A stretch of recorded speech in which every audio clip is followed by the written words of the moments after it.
미국에서 판매되는 삼성전자와 LG전자의 냉장고입니다.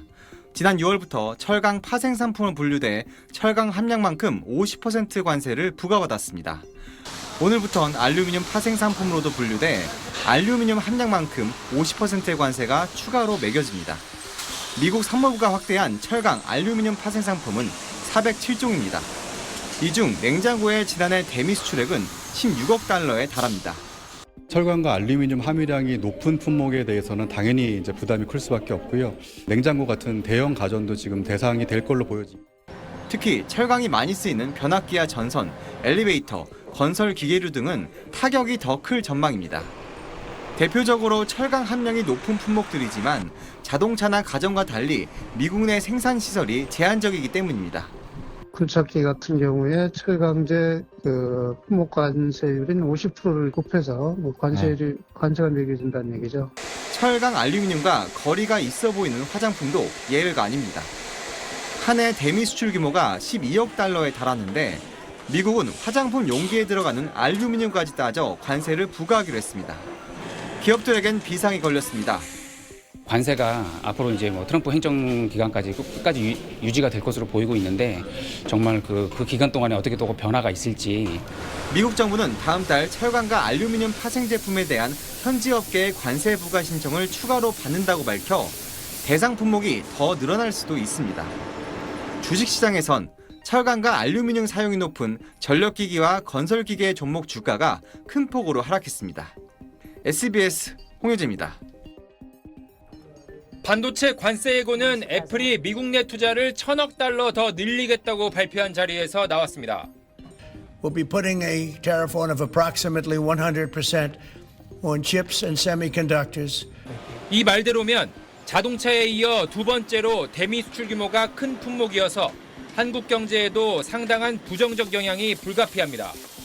다만 트럼프 대통령은 반도체 관세 면제 조건도 설명했습니다. But if you've made a commitment to build or if you're in the process of building as many are, there is no tariff. 당장 타이완 정부는 미국 애리조나주의 공장이 있는 TSMC는 반도체 관세가 면제된다고 밝혔습니다. 이런 논리면 텍사스와 인디애나주에 공장을 짓고 있거나 준비 중인 삼성전자와 SK 하이닉스도 면제 대상에 포함될 수 있습니다. 블룸버그도 이미지 센서로 추정되는 애플의 새로운 칩을 오스틴 공장에서 생산하기로 한 삼성전자가 관세를 피할 유리한 위치에 놓였다고 평가했습니다. 여한구 통상교섭본부장은 삼성전자나 SK 하이닉스가 100% 관세를 맞는 일은 없을 거라고 단언했습니다.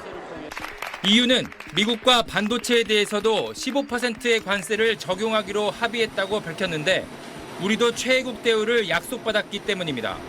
만약에 15%로 최애국 세율이 정해진다라 그러면 이제 우리도 15%를 받는 거죠. 앞으로 100%가 되든 200%가 되건 상관없이. 반도체가 들어가는 스마트폰, 가전, 자동차 등의 미국 내 가격도 줄줄이 오를 수밖에 없어 반도체 고율 관세는 현실적으로 어렵다는 관측도 많습니다.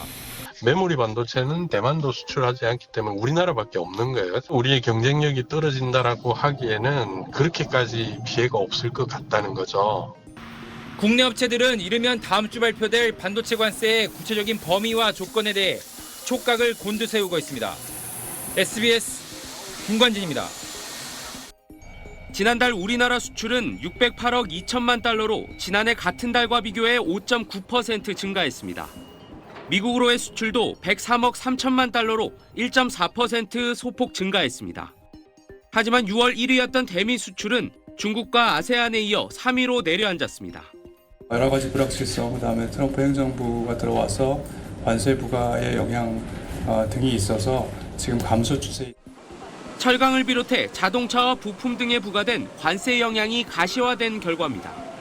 전체 수출을 견인한 반도체는 고대역폭 메모리, HBM 같은 고부가 제품의 수요가 늘면서 지난달 최대 실적을 기록했습니다.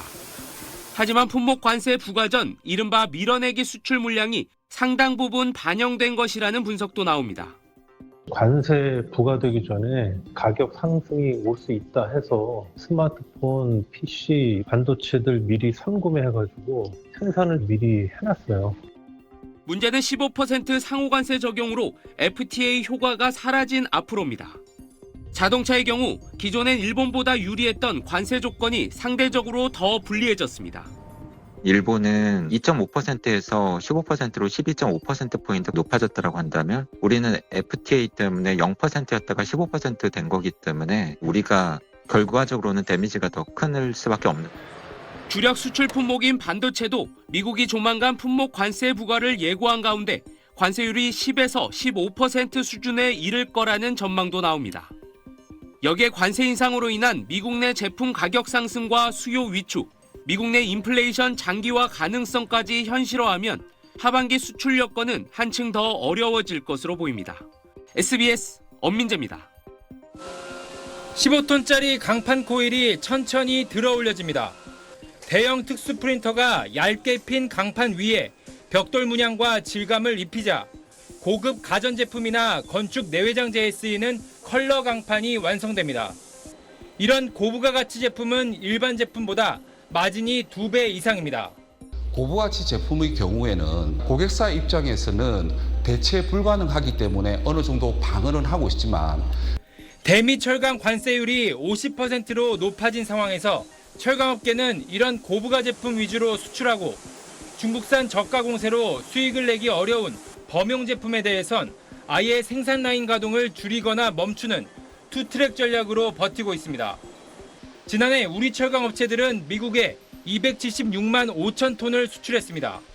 47억 달러, 6조 4,800억 원어치입니다. 하지만 50%의 고율 관세 앞에선 가격 경쟁 시도 자체가 무의미하다는 게 업계의 하소연입니다. 국산 열혈 강판은 국내 판매가가 톤당 83만 원이지만 미국에 수출하면 50% 관세와 물류비가 더해져 톤당 130만 원이 됩니다. 미국 내 유통 가격인 120만 원보다 비싸지는 겁니다. 실제 지난달 대미 철강 수출은 16.9%나 줄었습니다. 일본의 경우 일본 제철이 US 스틸을 인수하는 등 현지 생산 비중을 늘릴 걸로 보입니다. 사실상 미국은 이제 만성적인 공급 부족 국가거든요. 250만 톤 쿼터가 이제 없어진 거니까 그 양적인 공략을 하는 게 가장 중요한 숙제가 된 것 같아요. 철강업계는 한미 정상회담을 계기로 추가 협상을 통해 조선협력과 연관된 특수관과 LNG 파이프에 쓰이는 강관 등에 대한 관세라도 내리거나 일정 물량까지도 관세 없이 수출하는 쿼터제 제도입 논의가 이루어지길 바라고 있습니다. SBS 김관진입니다.